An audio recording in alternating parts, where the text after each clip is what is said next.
I publish the Journeyman newsletter on Substack, and I am here with my good friend, the Conscious Lee. And it's a Friday, and I couldn't think of a better person to try and wrap up the last few days with. How you doing, sir? I'm doing all right, man. I'm doing all right, but I'm also being a little bit alert, if I'm being real with you. A little bit more alert. Listen, man, Typically, I tell I you, typically am. what town are you in? You're in Texas, but what town? I'm in Houston. Houston. That's what I thought. I mean, I am in North Carolina on on an island on the East Coast. And as they used to, my dad used to say, keep your head on a swivel. So, as we were just preparing, I'll share this as people are coming into the chat, so to speak. My daughter was on her way to work about an hour ago, and she texted me. She drove 15 miles down the road past her old high school, and there's literally a billboard. Rest in peace, Charlie Kirk. Okay. Um, don't know who put it up. If I had to guess, I would say it was a church, probably one of the local churches. Um, and I said to you earlier, it's like they're trying to turn this guy into Martin Luther King, you know, and the mainstream media is as complicit as anybody. I was listening to Bloomberg, and Bloomberg, most folks don't listen to Bloomberg News, but when I was on a trading desk, that was one of the sources because we know if they report something, it's going to be real, it's going to be Mhm. accurate.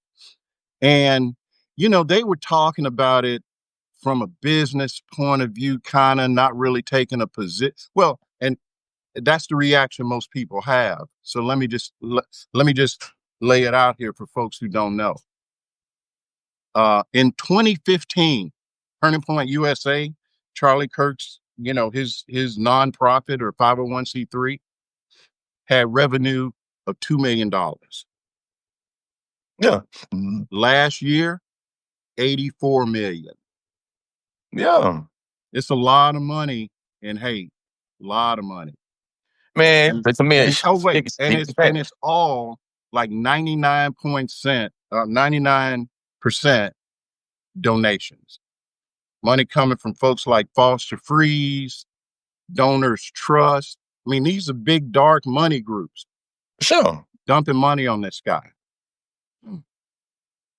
And on my wife is having to unfollow folks on Instagram because they're couching this guy's reputation like he was almost a religious figure, so they can't even talk about him without talking about God and I just Man, what listen. mystifies me the most is the disconnect that we've, and it's mostly people on the right.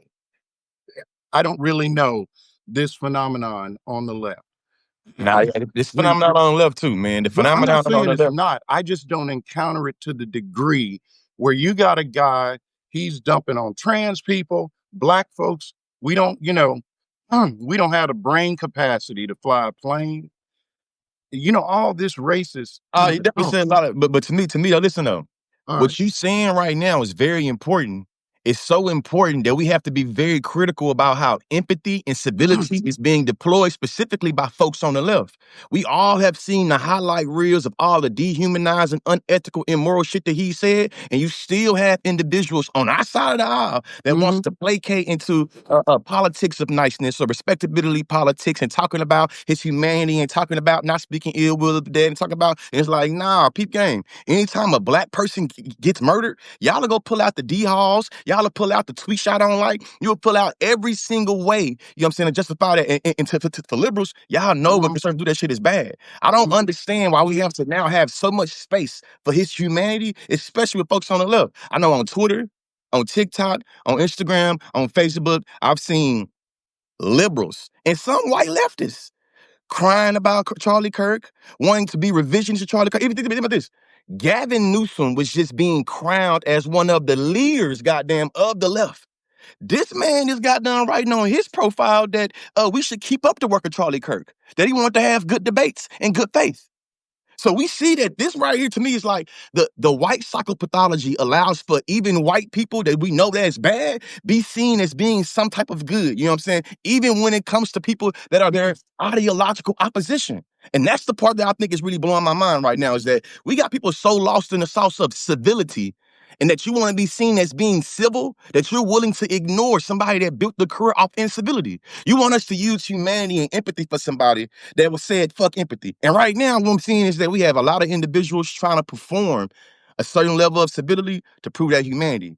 You feel me? Just like we can indict what's going to me, it's like I see this as being like, God damn. So you can be a full-blown white supremacist, and even the so-called liberal white supremacist hating white folks will still have somewhere in their heart to be able to be like, yeah, but I feel sorry for his mom and for his dad and for his kids. He don't feel sorry for the family of the Palestinians getting blown up. Shit, George Floyd Okay. was a father too. George Floyd got a family too. Shit, Breonna Taylor. To me, it's like I can think about all the ways in which Charlie Kirk commodified death, especially around mass shootings. So for me, it's like, See, you're hitting how it on can the head right there. That's why. right? That's what I guess commoditized is the better word. No, he That commodified it. He when I was commodified looking it. and I'm like, okay, pre-Trump, this is basically like a little local 501c3 doing a little, couple of million in revenue. He's probably getting paid six figures, whatever.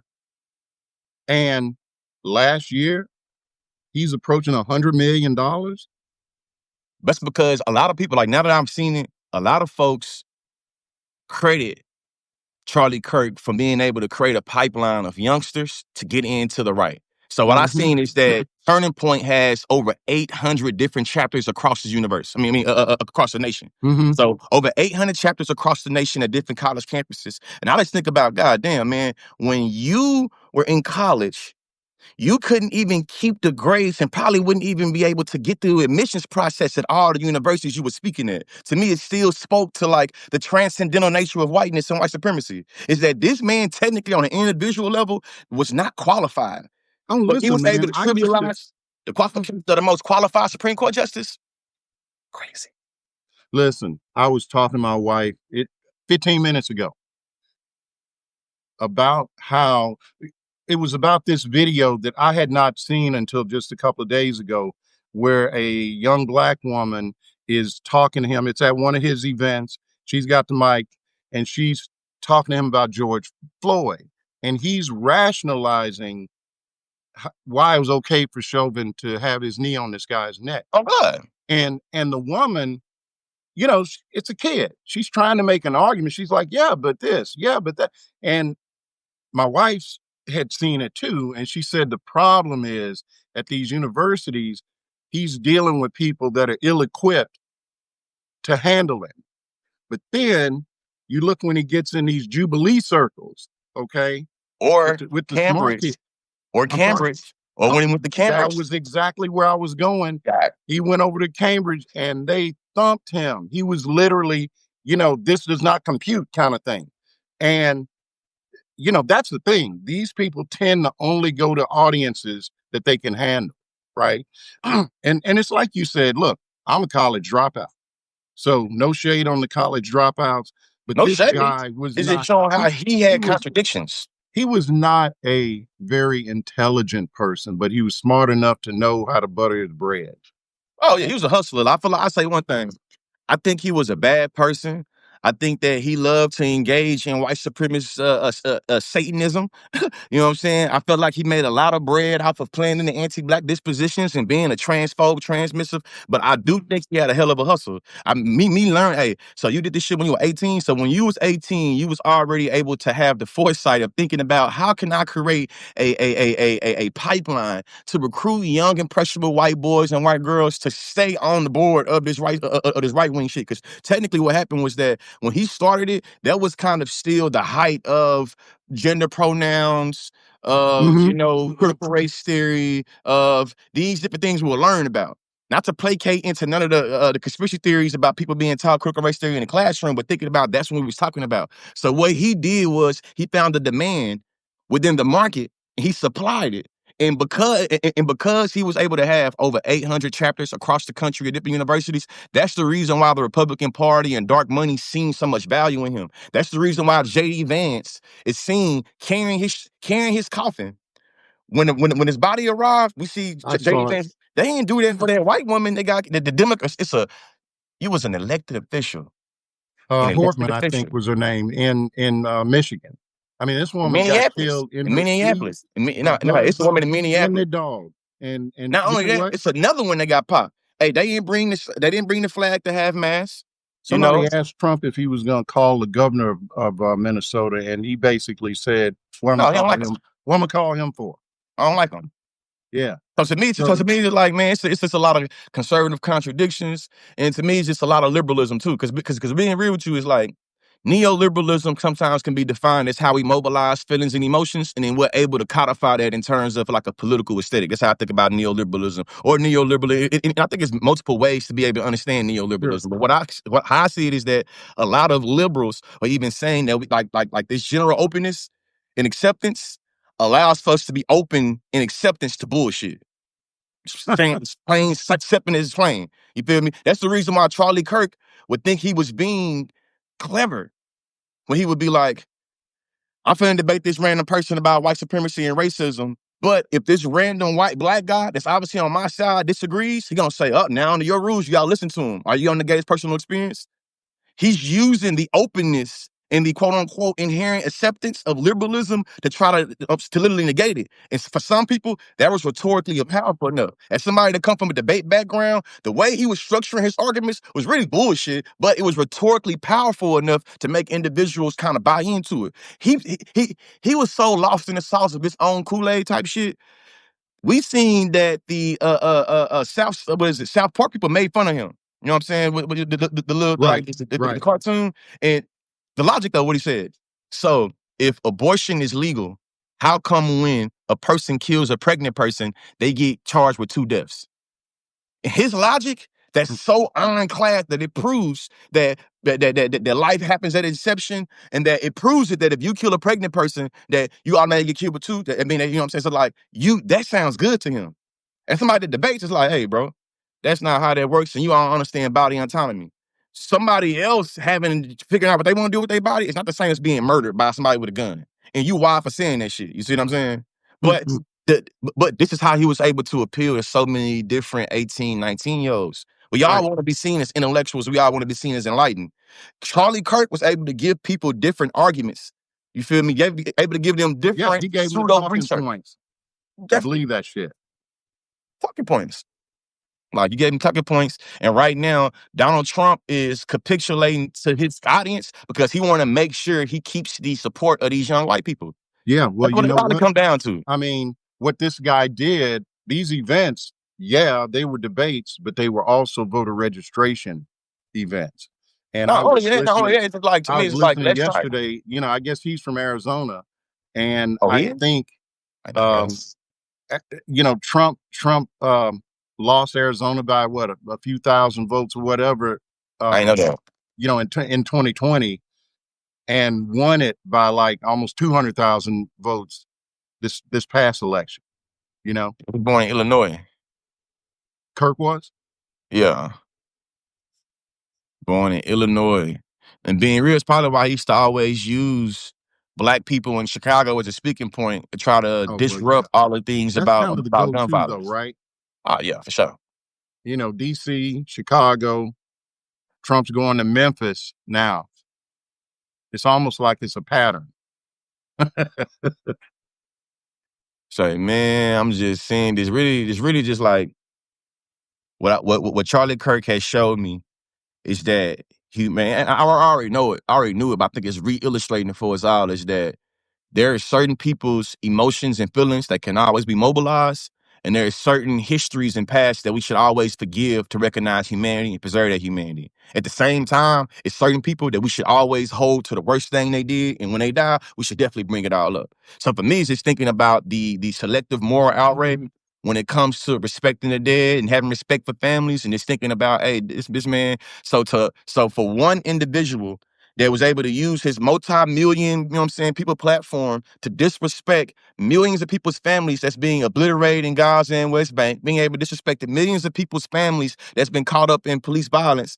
That don't matter. He was able to be freedom of speech and, you know what I'm saying, monetize what he was doing. And how dare you try to suppress this is America. Now, all of a sudden, all the shit that, all the space and all the liberty he had to talk shit about Rakia Boyd and Ahmaud Arbery and Breonna Taylor and the little kids that got killed at, you know what I'm saying, this school and that school and that school, he had his right to be able to monetize and talk shit.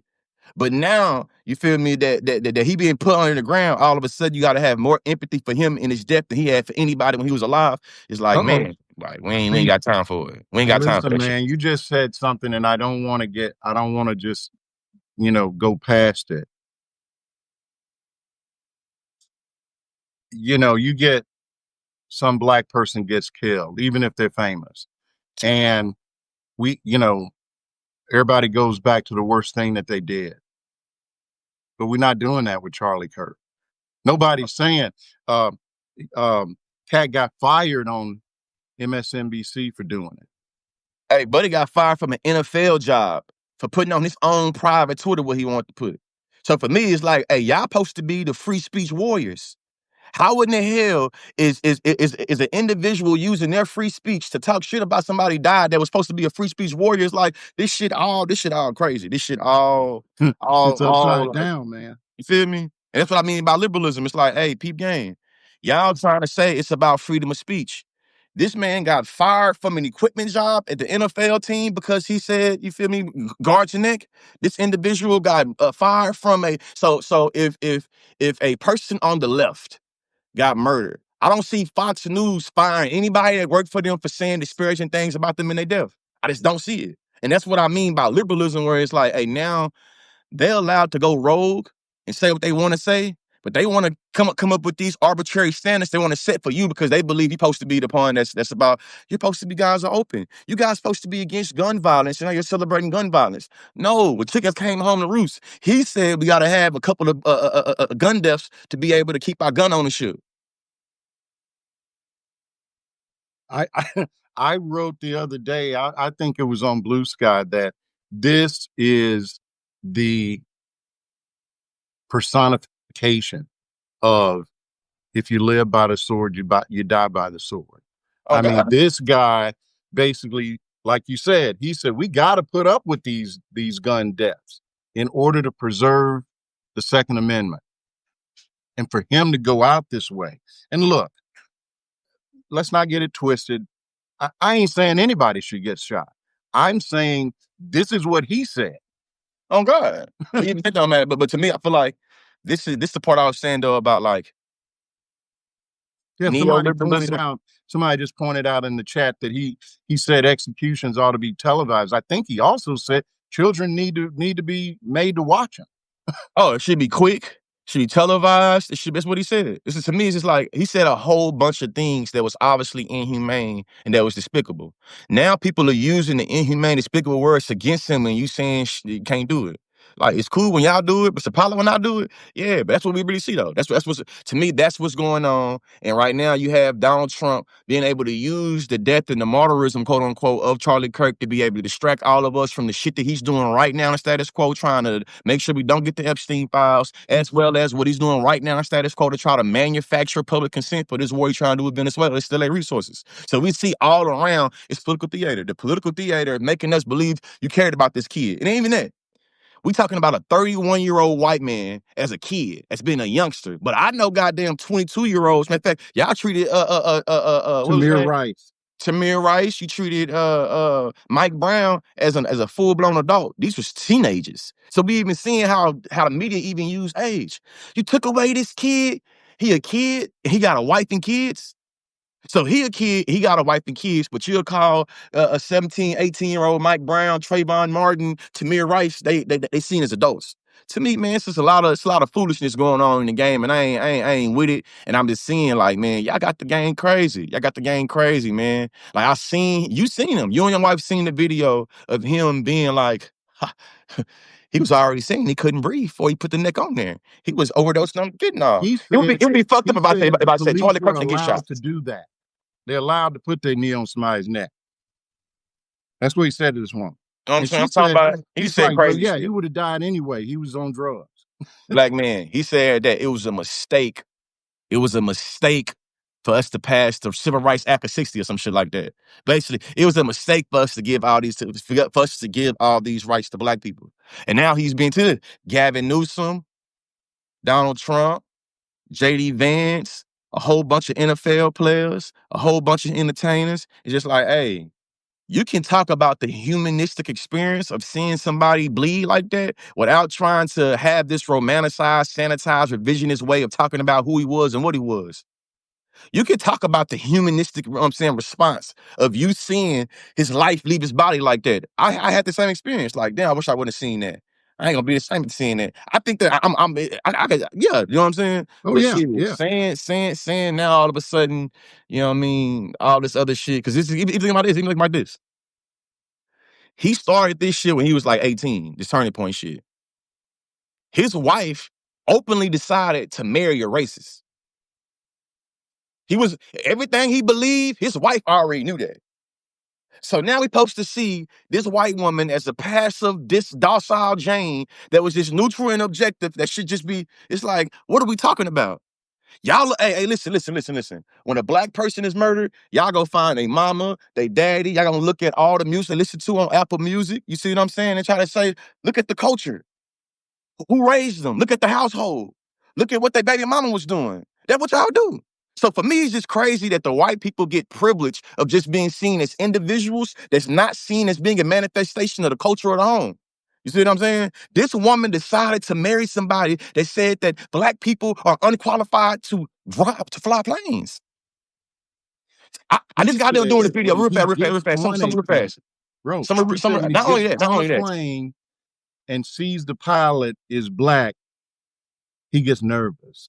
Man, I just did a Substack article y'all should go check out about Jane Doe, about the legacy of white women complicity and white supremacy and how during the civil rights movement at the home, when y'all watching The Help and all these movies about black women being in the home, being domestic workers, we talk about this right here is talking about how the concept of Jim Crow versus Jane Crow and how black women uniquely were codified and turned, I'm saying, not only codified, impacted by intersectional, Mm-hmm. racialized gender violence, but also how white women upheld it. You see what I'm saying? And Okay. to me, it's just thinking about how when a white mass shooter goes and shoots up a school, how the white mother is not seen as being what black mothers are seen for raising thugs and super criminals. For instance, the white boy that shot Charlie Kirk, they're finding all of the smiliest pictures of him and his family to humanize him, even after he's done something like taking somebody's life. Hey, Mike Brown got murdered. They went and found a shot of him. You know what I'm saying? Trayvon got murdered. They went and found. So to me, we already see what's at play. It's the mama. Is this man? I seen his daddy was a cop. Is the dad that's a cop getting blamed for being able to raise a little murderer? No. Is the mom being blamed for raising a little murderer? No. But if a black woman, you feel me, is raising Tommy or raising Jerome, he do a drive-by, he makes some drill music, that's seen as a reflection of the home and a reflection of the black woman. I don't get Well, how.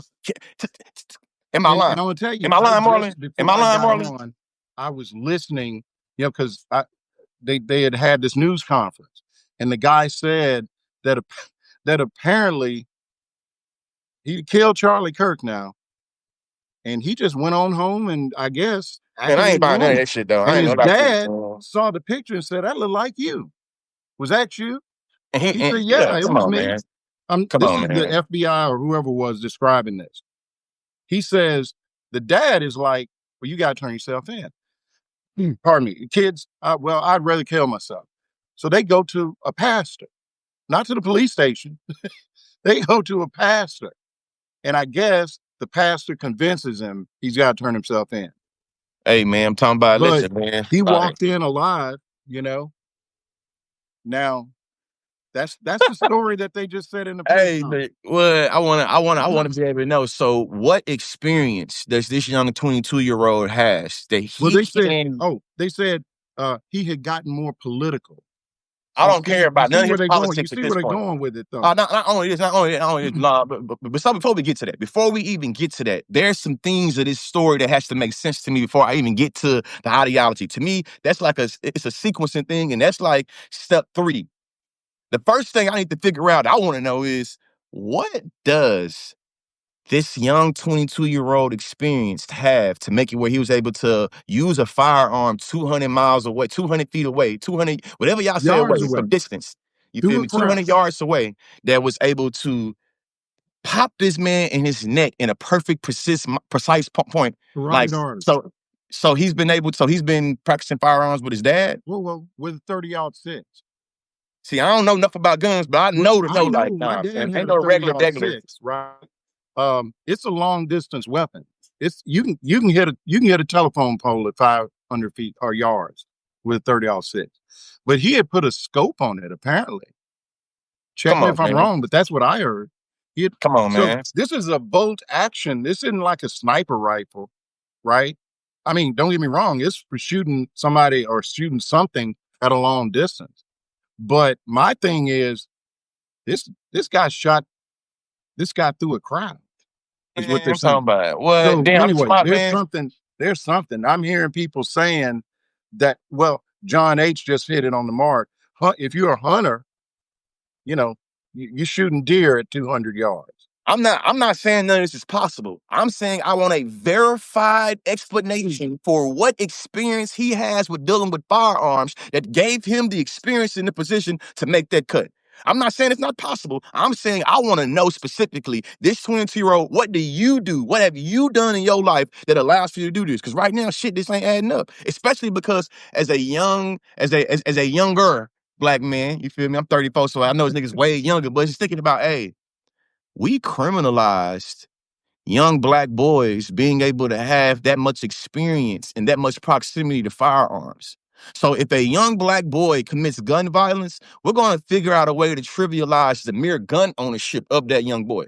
So I still have questions about how at 22 years old, he was able to be such a skilled person with the gun. Even if we're talking about that there's a culture of particular white men being able to teach their young sons of how to go shoot deer and hogs, but hey, there's also a aesthetic and criminalization and pathology around black fathers teaching their black boys how to use these firearms. I'm just thinking Hmm. about the racialization of how we think about gun ownership in this country, and specific the privilege and transcendence that a young 22-year-old white boy can have. And being able to use a firearm in that way to take out who they took out, and nobody's questioning how they got done. To me, it's like that blows my mind. Listen, if they see King Von or Lil Durk or one of them rappers from goddamn Chicago using a switch, they're gonna have all the questions. Who gave them the switch? Can we do this? As a matter of fact, think about this. When those gentlemen broke out of that prison in Louisiana Right.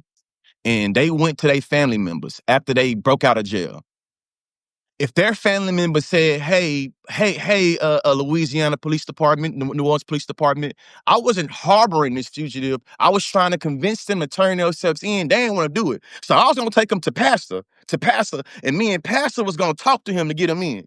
No, you're going to jail for harboring a fugitive. So I'm still trying to get, you feel me? I'm going with this. Oh I'm yeah. still trying to get the way in which we have all these different bends and permutations of the law.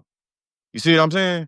And then this. So you went and so a white man in Utah, this white man probably ain't never been to an HBCU campus in his life. How do we get multiple HBCUs that take on threats as a retaliation of Charlie Kirk and a white man shot him? There it We is. gotta start being real. A lot of conservatives view a lot of niggas as fungible objects for liberals. A lot of Republicans view them as our handlers. So when they want to get at the white folks, they do exactly what the pup up north used to probably do to niggas down here. They gonna go, I'm gonna fuck up some of your property. I'm gonna go bother one of your subordinates, and that's gonna get to you. That's what they doing. So a white man kill a white man, you go threaten niggas. The left gotta pay for this. You gonna have the niggas? That sound to me, I imagine during the plantation, during the antebellum South time, when it was a nigga, white man from up north, want to get one of the white man down south, you'll fuck with they niggas. So now y'all still view us as proverbial niggas on the plantation to Democrats. That's the reason why our bodies magnetize violence first when y'all mad at white folks. I teach I feel like I'm talking about teach my kids, hey man, the biggest threat in America is a mad white man with a gun. The thing I fear the most is a angry white man with a gun. Cause see, I'm not afraid of what he'll do, because everybody will do something with a gun, but what he gonna get away with, that motherfucker? So it's just like, come on, man. And even this, the president of the United States that got all these international relations, got you worried about Epstein files. You the one that announced to the public that he was dead. You the one that announced to the public that the shooter got caught. Come on, man. Now, even if it's true, it's like, hey, this sound like a misprioritization. You gotta get your priorities in order, man. So now you are spending a lot of your presidential time, responsibilities, accountabilities to deal with an individual. So you didn't say shit about them kids. Hey, yesterday there was a naval academy that got shot up. Did Donald Trump go give a 4-minute AI speech on the White House Twitter page? No. Did he do it for Charlie Kirk? Yes, he did. And it's just like, so this individual content creator that you call a conservative activist, he has more value on his life and you being the president than shooting a Naval Academy commander-in-chief? What about Commander-in-chief United the States school over in in Colorado. That's just, Colorado? I, I mean, kids got shot. I, Turns out, I was just reading the Denver Post this morning. Turns out the guy was a white supremacist. Young That's kid, what it 16 always years is, old. though. That's what it always is, though. Again, to me, I'm thinking about the culture, man, the culture. And then even this. So Charlie Kirk's death is being seen as a political act of violence. We have multiple different 17, 18-year-old white boys that have manifestos that are politically structured, politically fueled, that's quoting a whole bunch of political speaking points from Fox News and Donald Trump. So that's not seen as political death. So if a white boy drives 5 hours to go to El Paso, he shoots up a whole bunch of Mexican people, or a white boy go into a predominantly black neighborhood in Buffalo, New York, and shoot up some black folks, that's not seen as political violence. But Charlie Kirk's is. Come on, man. Oh, there So it is. even if to me, it's right here, Marlon. Make this make sense, Marlon.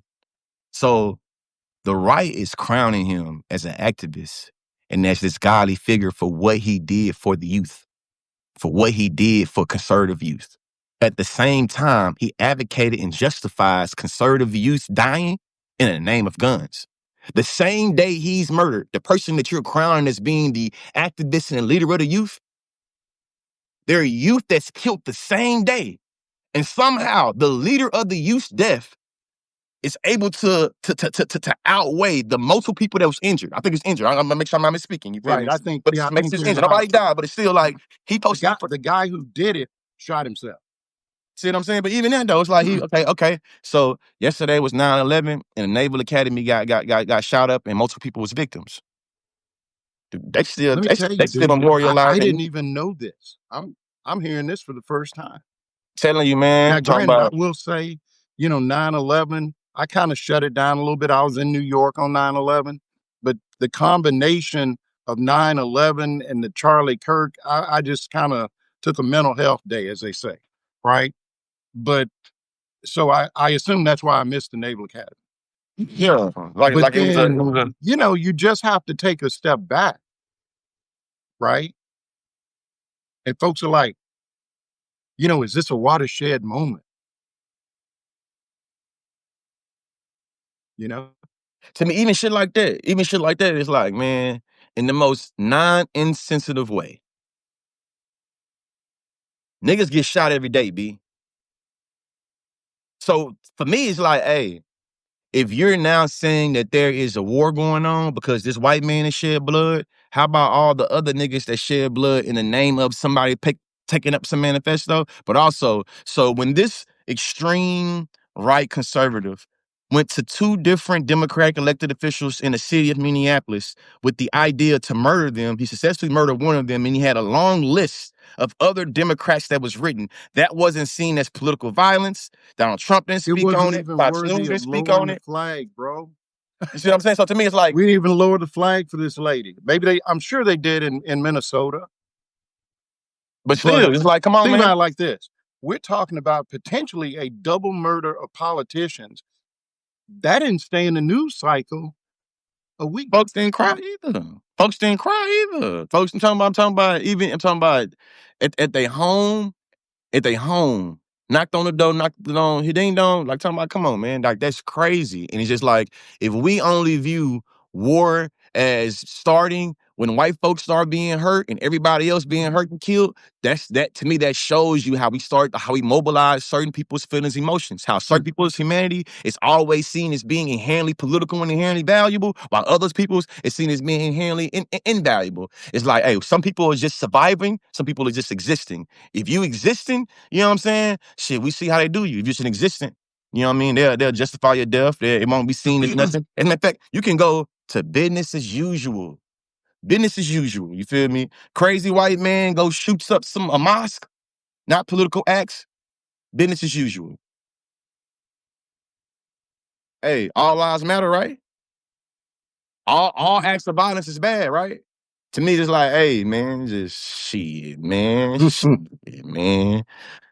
I'm yapping. Don't give me the yapping, man. I know I got Listen, another man, meeting no, going no. on. When you reached out, we've been trying to do this for a minute, right? Yeah, I've been So ripping. sometimes Substack just be on my back, back in my head. I gotta get it in the my front of my timing. head. Well, I can text you now. See. Yeah, yeah. I got so my thing is, so yeah, but it's like with the planets kind of lined up when we connected, and it's really it's hard, man. I got a 22-year-old daughter. I yeah. got a son that's about to turn 20, and my wife my wife just texted me. She's riding her bike, the town, Surf City, just down the road, flags at half mast.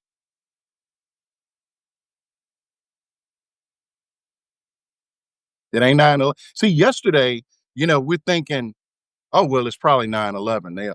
Yeah, flags at half mast in the town down. Oh man, I seen one dude go to a military base and say, "I bet you're wondering why that flag is flying half mast." And said Charlie Kirk. Listen, man, I seen that there was South Koreans, some South Koreans was trying to give a moment of silence to Charlie Kirk during their parliament. Some folks, you know what I'm saying, protested that shit. I seen that.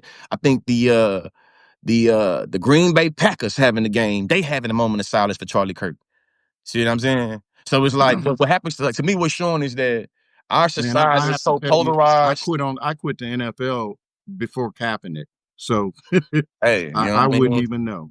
Hey man, they had sucked me back in, and I was a Cowboys fan, but I decided that I'm I divorcing feel for Jerry you. Jones, and oh yeah, I ain't got Well, time I for was too. I'm from Arkansas, so that was it. Yeah. that was all we had was the Cowboys. So, but no, it's just it gets to be performative at a certain point. I remember back during when the George Floyd protests were going on, and you had people all on Instagram, young white girls. Everybody all of a sudden was um, you know post racist, whatever. So there's a certain level of performance you're always going to see, but this is disturbing. I guess the part that gets me, and I'm not even a religious person, and maybe in part this is why, how he's being they're talking about him and God in the same breath, and and almost like he was a messenger. Yeah. And I'm like, how is this message the message that you think God would want someone to deliver, right?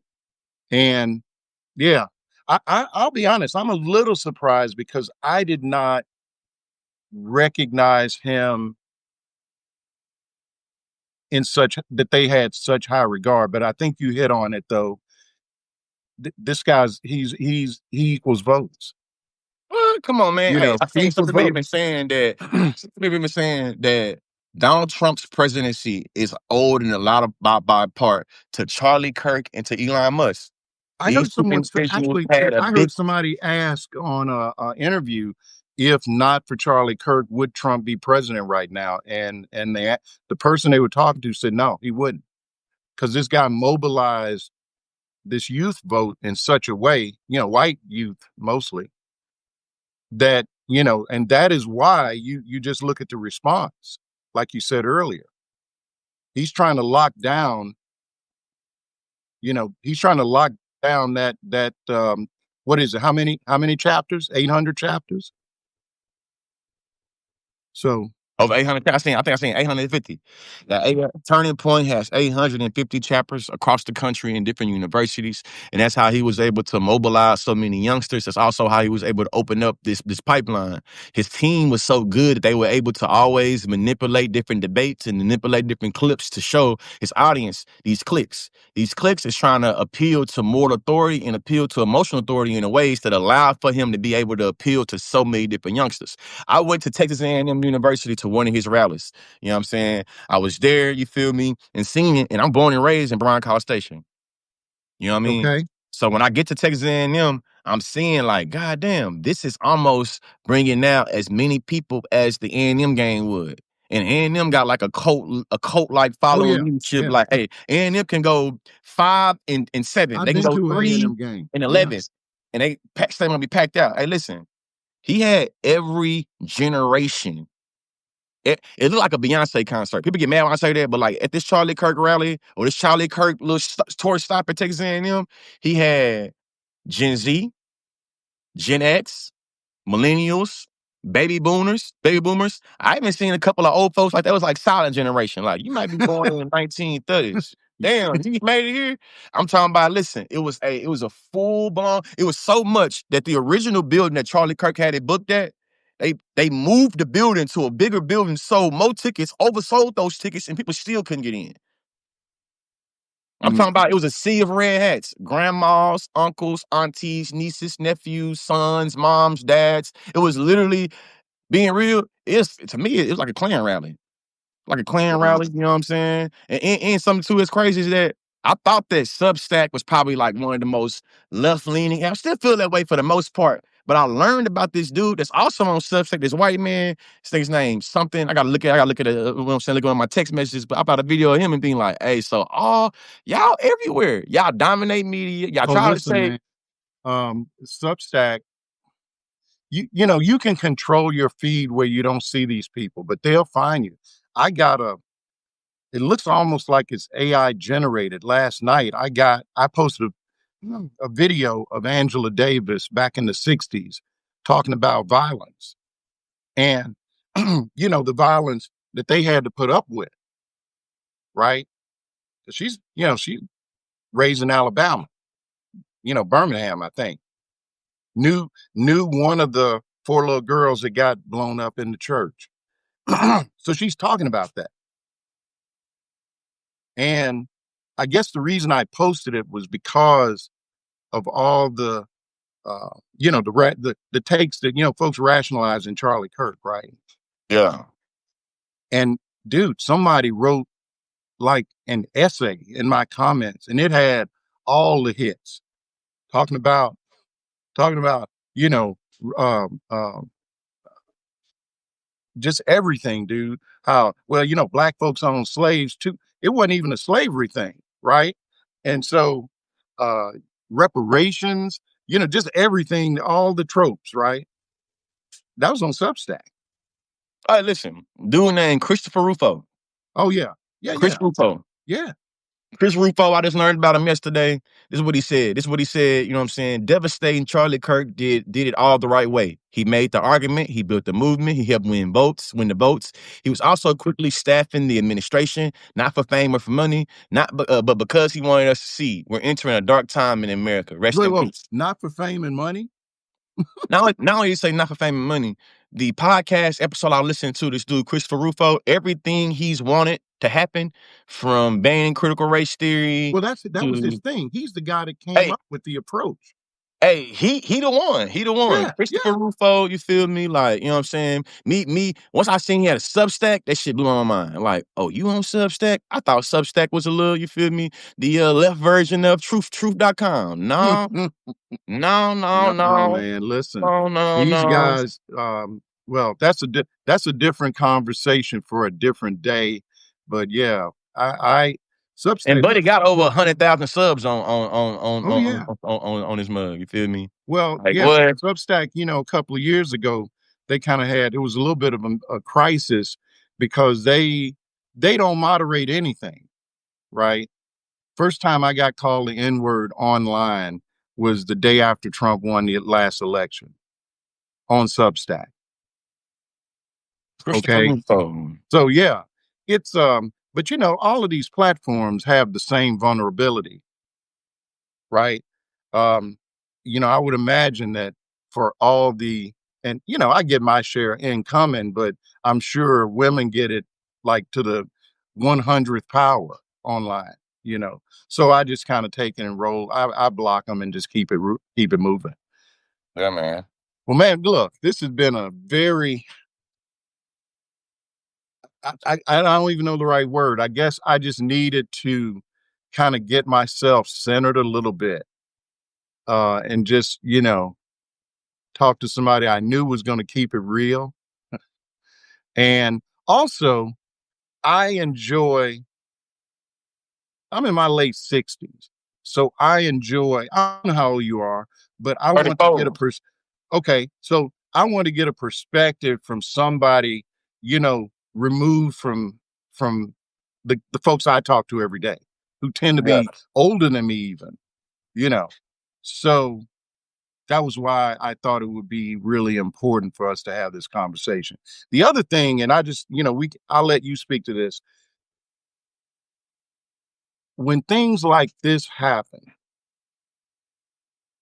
it to me just underscores, like we talked about, how the media and we're not talking about Fox News. We're talking about MSNBC, CBN, CNN, CBS. All of them are pretty much in lockstep that this guy was consequential, and he was, you know, and they're lifting him up as being the same as, you know, some liberal person. You fill in the blank, AOC, whoever it might be, without mentioning how hateful this guy was and how many people suffered because of him. So That's I not how. think that just underscores why, when you look at how he was able to use your word to commodify this message from 2 million to damn near 90 million in revenue. That's why it's so important for folks to support cats like That's you, cats like me, because there's no billionaire Foster Freeze in the background that sees you and say, "Oh, this is a dynamic guy. Let's let's help him. Let's dump millions on him." And that is what they do so much better than us. I ain't never taught. You know what, man? I've worked on Wall Street.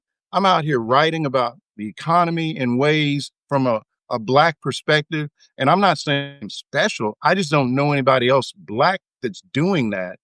You think any Democrats ever reached out to me? Not man, one. hell now listen, man. Not Listen, one. man. Not I'm about to one. say Democrats, when Democrats reach out to me, they only reaching out to me because they want to utilize my audience in certain ways, but they don't want to let me be real and ask them questions about what they do with APAC, what they do with Israel, that time they have voted to, you know what I'm saying, approve one of Trump's appointees. Like, hey, listen, Hmm. man, the reason why folks don't pay attention to traditional media is because a lot of us think y'all full of shit and think that y'all be kind of pissing And on us they and don't telling want us to that it's hear that. raining. And we don't want to hear you go on to some platform and it's really treated like an armchair, I'm saying marketing for what you do. You know what I mean? Me and my audience generally don't trust y'all. So I need to be able to question you and have a real conversation about the things you've done that make it where folks maybe don't want to vote for you or why we don't trust you. And it's just like, if you think we're going to have some cute conversation about you fighting fascism in America, but you support fascism in Gaza, yeah, nigga, we don't want to hear that shit. I don't want to hear it, but also if you want to do that, I want to question you about it. I want to figure out You want to ask how come? Why? only how come. I want to see your logic. I want to see your logic on this shit. You feel me? It's like, hey, man, if you say fascism bad in America, why do you think the Palestinians have to do fascism? So if Donald Trump is not above the law, how is Netanyahu above the law? I see right here, you say you're against criminal justice and you do stuff for criminal justice. How can you align yourself with APAC and they do Cop City? I got some questions. You see what I'm saying? And it's like, if you think that it's supposed to just be a good guy, bad guy, Democrats are the goods, Republicans are the bad, this the reason why the establishment Democrats is losing they behind. You feel me? So I am one of the niggas they'll reach out to, but when they reach out to me, it'd be some bullshit. Or it'd be like you want to have a milk toast conversation. The reason why folks vibe with me because I want to be real, authentic, and what come to mind, I want to be able to say it to you. You can't come on my platform and you want me to throw softballs to you. You want to have a little cutesy conversation. Man, shit real around here. And if I'm talking about the imminent threat of staring down the barrel of fascism, I have to think about the various ways that you have voted internationally for folks to be looking down the barrel of fascism. All fascism bad, yes. I don't want to hear nothing about the traditional Zionist relationship that America has had. I don't want to hear that shit. Unfortunately, I'm somebody that pay attention to international relations, and I do know a little history. So I want to have a conversation. I always blow my mind too. It's like, hey, so who gave Arthur Balfour the jurisdiction to make the claim that people of God should have Palestine? What gave Lord Rothschild the jurisdiction to make you where some random white man in Europe could send another random white man in Europe to say, hey, them niggas laying over there, get it to them over there? I want to know. I want to know too. Why does God always come down to earth and tell white folks it's their right to have some land? So God ain't telling nobody, ain't no indigenous folks, ain't no African folks, but goddamn American gonna tell you something about manifest destiny, and them Israeli folks gonna tell you something about Zionism. God told me this was my land. So all the indigenous folks here, get out, we're gonna kill you. It's like, hey, I got some questions. You see what I'm saying? These are all questions that, because I already know where the conversation's gonna go. Well, I believe my religion. Well, goddamn it, your religion is also codified with taxpayers' dollars. So taxpayers' dollars don't got separation of church and state. We ain't got separation. We got freedom of speech, freedom of religion. No, ain't that? We got questions. You see what I'm saying? And if Democrats ain't figured out that all this shit is intersectional, you know what I'm saying? Interconnected, intersected, can't be detached. You can't have a conversation trying to be cutesy cute about what you fighting against in America, and you don't even be doing that really, Cory Booker. You know what I'm saying? It's like shit. You want to come to my? Let's have a conversation. I don't want to. I don't want to like what? It's generally like, hey, I'm with you when you fighting against them, but there's some things I'm not with you on. If we can't have a full conversation about this, I really don't want to talk to you. Well, that's the problem. And Right. I don't want to talk to you. I think it's the first time maybe that is really is really being exposed, you know? And a lot of it is because of platforms like this, because they can't control us. Yeah, and that's They never the can't thing. stop you Like, from man, saying what you just said, and a couple of hundred people seeing it and telling their friends, and their friends, and when I post this, it's going to be free, so it can get put wherever, right? man.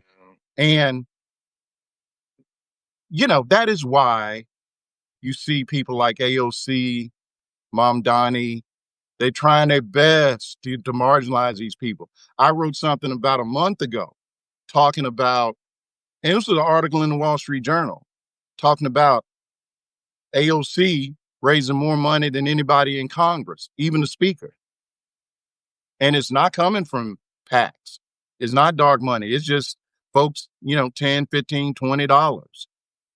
And the Wall Street Journal's position was that this is a problem for Democrats because they are trying to control their base, and their base isn't listening to them. Hell no, hell But no. really, though, the Democrats aren't listening to their base.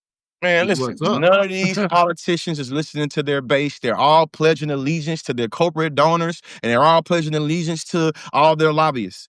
You feel me? They try to serve two guys all the time. They try to serve their corporate donors who have conflicting interests with their constituents. So as a result, all it do is be like we have industry corporations, that's Democrats, going against a lot of the oligarchs. This is the Republicans. All these people, the people in power. This is all of the bourgeoisie fighting against niggas to fight, getting poor white people, niggas, transgender folks, disabled people to fight over crumbs. Meanwhile, they negotiate and debate about how they gonna share the whole loaf, how they gonna get the whole factory that make the bread. And that's all it come down to. The reason why we have starting to have a general disbelief that's what the Epstein files was the leak in the system to make all people look past bipartisan politics and be like, ha ha.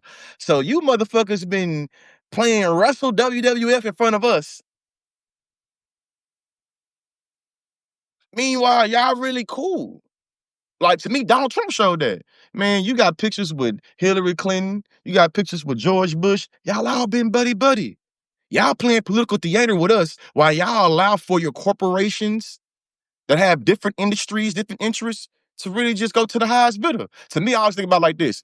When the Supreme Court said that corporations are people and money is speech, that automatically made it where corporations dictate more of the elections because they speech bigger than ours.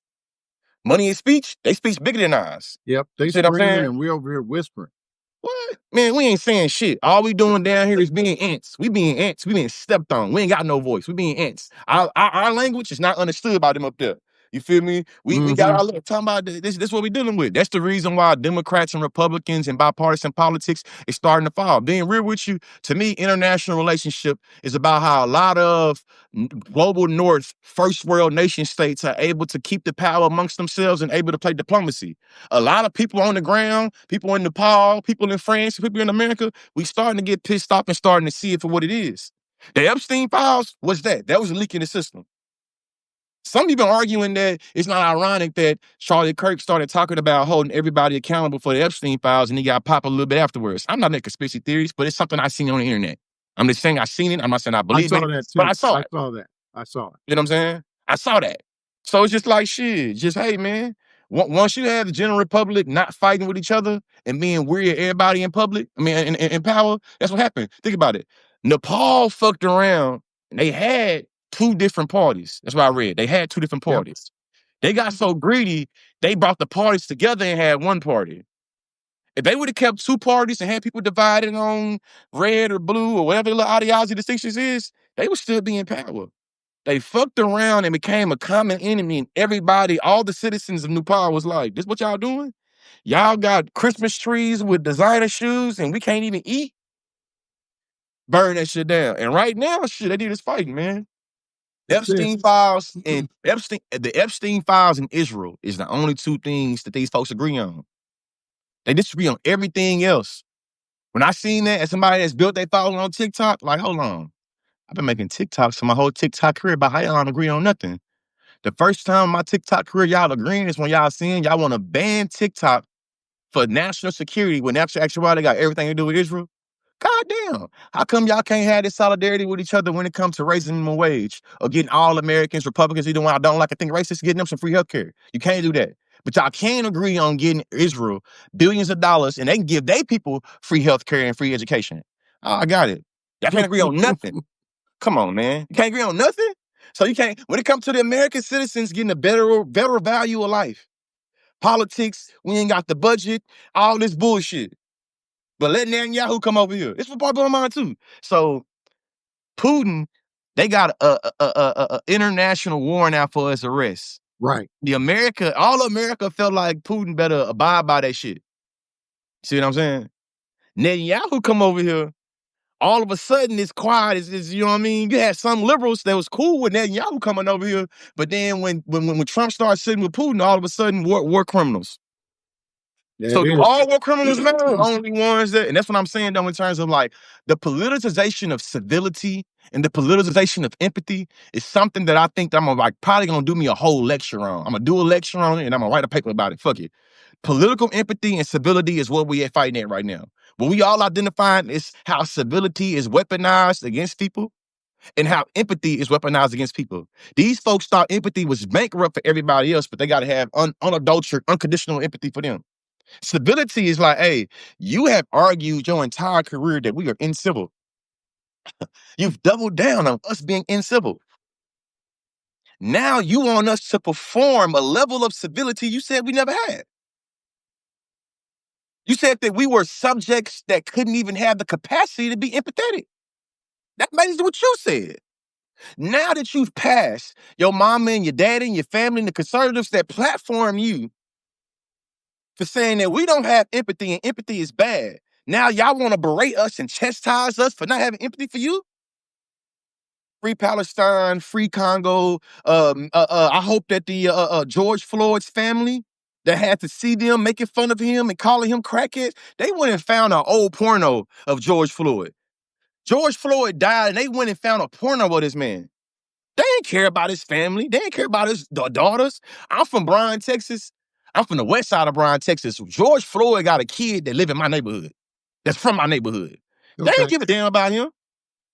Hey, Breonna Taylor had a whole community that cared about him. When y'all was calling her boyfriend, fiance, a drug dealer, this was a law-abiding woman that was trying to do the best for her life. They justified her murder. They didn't give a fuck about her family. So I'm just thinking about how is it that you can have individuals, because I think about, like, I'm from Texas. When I went to the state capitol, that's the last thing I said, I gotta, get up out of here. I'm from Texas.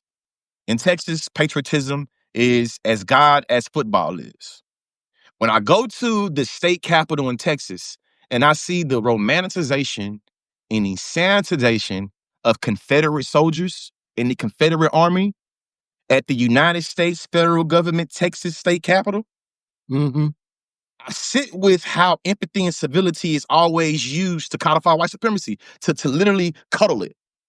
These folks fought to keep my black ass on the plantation. They fought so much, they fought against the American government. Because these white men are always already seen as being human, empathy and civility is always afforded to them. Hey, Colin Kaepernick lost his career because it was seen as disrespecting the American military. But you have whole monuments of individuals that put their life on the line to fight against what? The American military. But because that's your uncle and your granddad and your great-granddad and them, you don't see the violence and the evil they did as being evil. You see it as being cool. I see this right here. You know what I'm saying? Shout out to Kasim Rashid. I'm seeing this little post right here of him talking about his supporters are attacking him for speaking evil of the dead. Wow.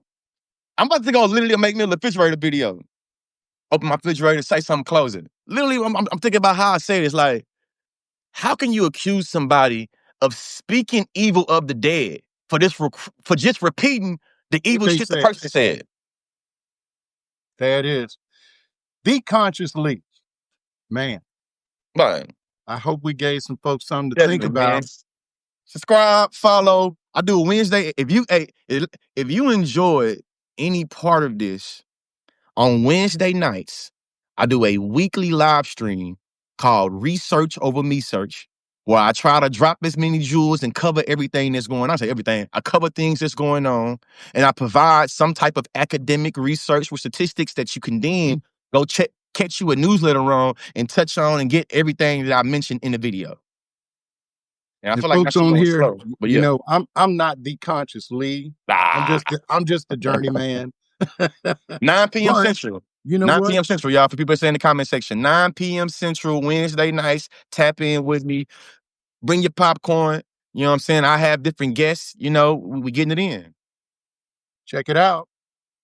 Man, we gotta do this more often. Gotta do it Well, more man. often. Thanks so much. Definitely, man. Thank y'all for tuning in. Appreciate you, Marlon. Until next time. 9 p.m. Right. Central, Wednesday nights, y'all. Tap in with me. Bring a friend and bring a friend and bring a friend. You know what I'm saying? I know I cuss a little bit, but I promise you, your kids can learn something too. All right. Folks, you know what to do. And I'm gonna sign out for now, but I'll see you on the other side. Yes, yes. All right, man. Take care.